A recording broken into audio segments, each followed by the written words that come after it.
हे भगवान, आंख बंद हो गया जी, ठीक फोटो नहीं आया, ठीक नहीं आया, फिर से। अरे जी इतना कैसे आ गया आप? अरे जैसा रहोगी वैसे आएगा।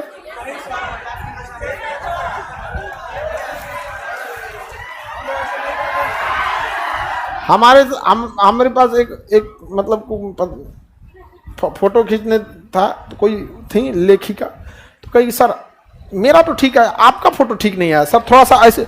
अब हम लोग तो थोड़ा अनकंफर्टेबल फील करता है आदमी, थोड़ा कैसे आदमी थोड़ा सा बच, सर ऐसे कीजिए ऐसे। हम कहे हाँ, ये कौन नया फैशन, ये कौन चीज, इसका मतलब क्या होता है? हाँ, विजेता, जब तक इस देश में आंसू है, जब तक इस देश में गरीबी है, हमारी लड़ाई जारी है, हम विजेता नहीं हैं। समझ में आ गया? जो विजेता बन गया वो दिखाए, हमारी लड़ाई अभी आगे जाएगी। हो सकता है कि शायद हम इस पीढ़ी में ना कर सके, हमारी अधूरी लड़ाई को आपको पूरा करना पड़े, नहीं हो सकता। लेकिन जो लड़ाई, जो बीच लड़ाई में आप अपने को विजेता कैसे घोषित कर देंगे? बहुत बड़ी लड़ाई है यहाँ पे, हमारे हाथ से नहीं हो सकता इससे, क्योंकि हमारा लक्ष्य कुछ और है। हम भले इस लड़ाई को शुरू कर रहे हैं, लेकिन पूरा आपको करना होगा। इतना बड़ा जीवन नहीं होगा हम लोग का जो इस जीवन को पूरा कर सकते हैं यहाँ पे। समझ में आ गया कि नहीं आ गया? और फिर जब ऊपर मिलेंगे हम लोग, तो आप लोग से बात करेंगे कि तुम लोग हमारे बैच का था, धन्यवाद जो हमारा अधूरा सपना पूरा किया यहाँ पर। नहीं समझे? अरे इस जन्म में नहीं तो उस जन्म में, लेकिन होगा यहाँ। तब हम लोग भले इस जन्म में नहीं, लेकिन अगले जन्म में ये जरूर दिखाएंगे कि हम लोग, तो आप लोग को हमारे अधूरा सपना को पूरा करना। आपको लगता है अकेले से कितना हो सकता है? यहाँ पर एक आदमी काम करता है तो टांग खींचने वाले दुनिया भर के होते हैं, लेकिन जब दुनिया भर के लोग काम करने लगेंगे तो टांग खींचने वालों की संख्या कम हो जाएगी।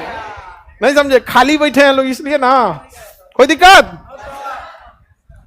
अखंड भारत, बिल्कुल।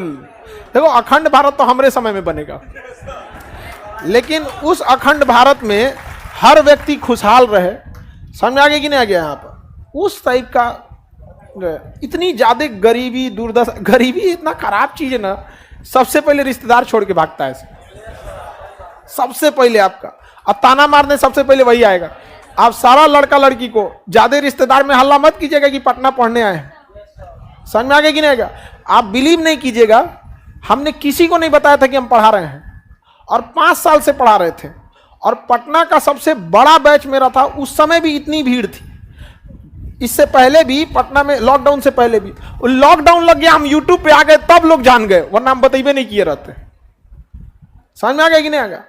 उस समय में भी ना हम लोग तो कई लताना क्या करते हैं, पढ़ाई कौन फायदा है, वेल्डिंग तो सीख ले हैं, जेसीबी भी जानते ही हैं।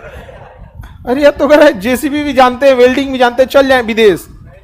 और हमको, भले हम छोटे लेवल पे थे, लेकिन मेरा उस समय भी सपना था देश बदलने का, और आज भी सपना है देश बदलने का। हम विदेश जाके जेसीबी उसीबी चला लेते, क्रेन चला लेते, वेल्डिंग बाद हमारा परिवार के लिए हम 2 रोटी कमा लेते, तो वो अलग बात है। लेकिन आप लोग जब जाएंगे तो हजारों परिवार रोशन होगा यहाँ पर। और इतना तो विश्वास है, चाहे लड़का हो या लड़की लोग, आप लोग जिस दिन जॉब के बाद अपने अधिकारी बन के कुर्सी पे बैठिएगा, उस जिले का हर वंचित व्यक्ति, हर शोषित व्यक्ति इस बात का बिलीव करेगा कि ऊपर वाले ने किसी को भेजा है उसके लिए। ये विश्वास होना चाहिए आप। तो जिस डिपार्टमेंट में चाहे बैठिए, चाहे कोई भी जॉब छोटा नहीं होता।